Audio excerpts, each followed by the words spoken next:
So, I wanted to make this video while it was still fresh in my head, but I haven't talked about my personal life at all in any of my videos, but I thought I should just let it be known that I am working and I have school. I do those two things while making videos and streaming. So, I thought I should just make I should talk about experiences that I go through while I'm working. And if so, you guys don't know, but I work at Goodwill. And for any of you guys that don't have a Goodwill near you, or you've never heard of what Goodwill is, allow me to elaborate. Goodwill is a place where people bring things that they don't want. Say, you have your kids' toys, like from when you were younger, and you don't want them. And you're like, well, I don't want to sell them because it's just too much of a hassle, and it's just hard to find people that want to buy things like this. And you don't want to throw them away because another kid could be playing with them and having fun with them. So you go to a Goodwill and you go and donate these items to a Goodwill, and the Goodwill takes those items, prices them at a way lower price than what the retail would be for those items. Like, say you bring I don't know, like an action figure, or you bring like a doll that's normally like $15 retail. We sell it for like $2.99, $3.99. So it's a way better price and a way better deal for a lot of things that come in there. But now that I have that explained, just imagine you're going up to one of these Goodwills and you're going to drop stuff off. And there's a door that you have to go to drop stuff off. And it's like a drive-through with like your car and stuff. And that place is where a donation processor works. And that's the person who, as the name elaborates, processes the donations. And so, with processing these donations, you have to do a bunch of other stuff besides that. Besides being at the door and getting donations from people that pulled through, you have to go and price stuff. You have to go and do like fix stuff in the back room where like all the stuff is being processed, like all the donations. And you have to go and fix all that back area and like get to make it look good and spiffy so that you can actually work in an effective area, an effective environment. But so whenever you're trying to do all that other stuff, and like I didn't explain this, but we have a thing with code fours. They'll call it on the announcer. Like you'll hear it, like if you're in the Goodwill, you hear them call over the loudspeaker. They'll be like, code 4, price check, code 4, furniture pickup, code 4, customer needs assistance. And code 4s are for the donation processors. And if it's a price check, you go up there and the customer thinks there's something wrong with this price. Say it's like a doll, like the example I used earlier, it's a doll, and it's priced for like $10. And you look at it and the doll's not in very good condition. It's not in horrible condition, but it's not a good enough condition to be $10, $15. So you go and fix the price for them so that, they'll actually buy it. And if it's a furniture pickup, what we do is when we get furniture, we price it with these tags. We put the tags on the furniture and we put them out onto the floor. And what you're supposed to do is there's the top half of the tag and the bottom half of the tag. You can tear off the bottom part of the tag. There's like a dotted line to do. You could tear the bottom part off, and you go up to the register, and you pay for it, like with the bottom half, and that way it's yours. So you pay for it, and you could tell the cashier, "Oh, I'm gonna pick it up today," or "Oh, I'm gonna pick it up tomorrow."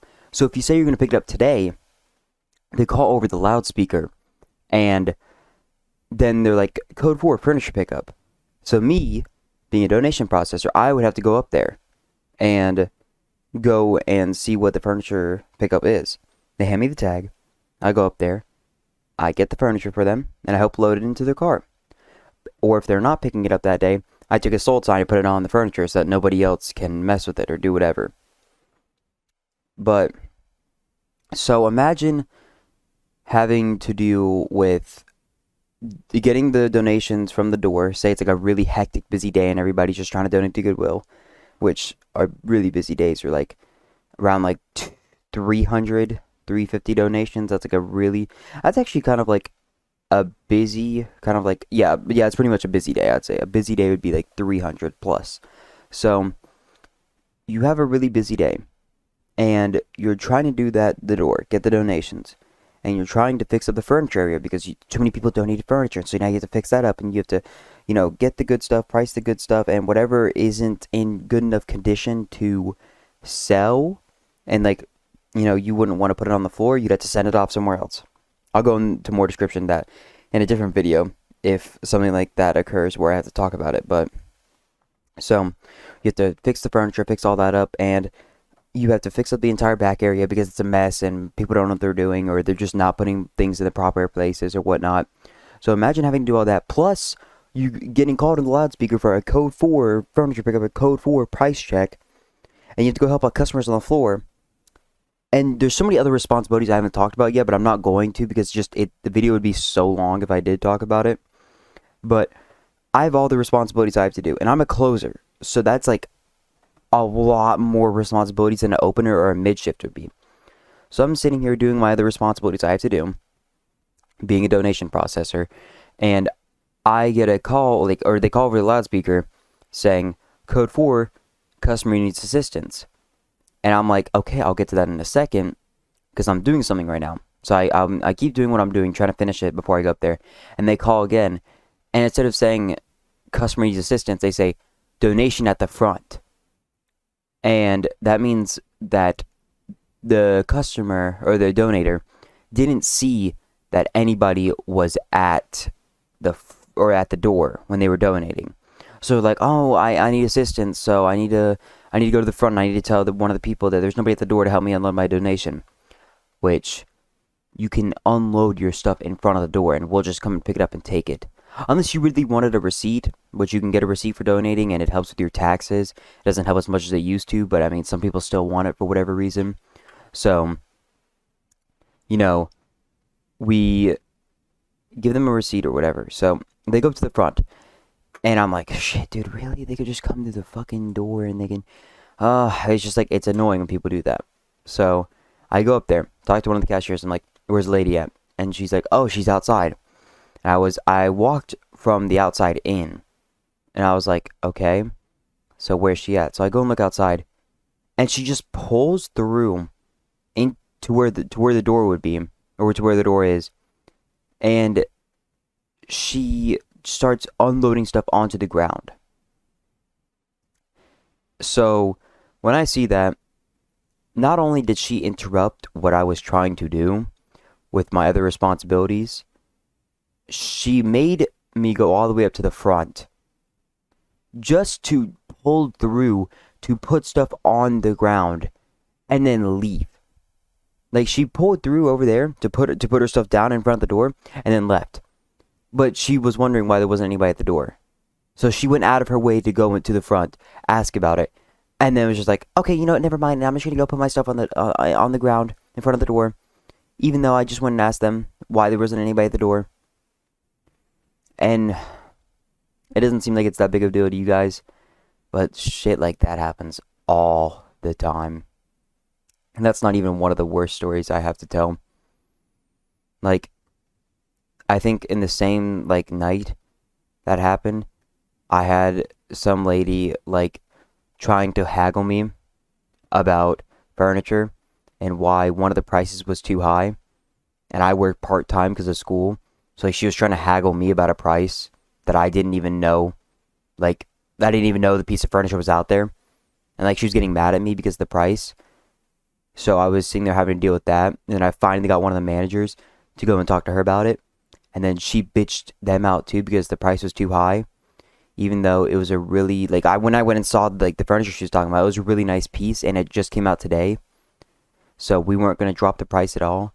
And she just kept bitching about it and whining about it.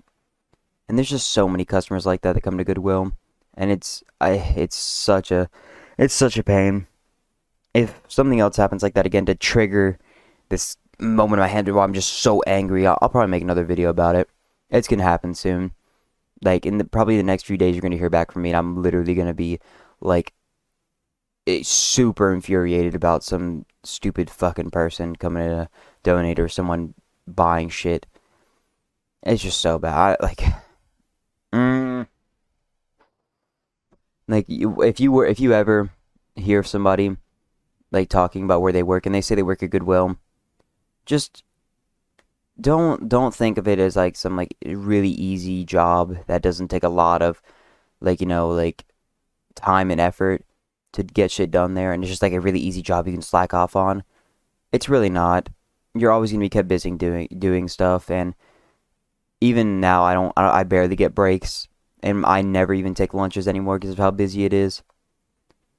So if you think that working at Goodwill is easy, I think you should probably subscribe, and you should listen to the stories I tell about the horrors that go on in the store.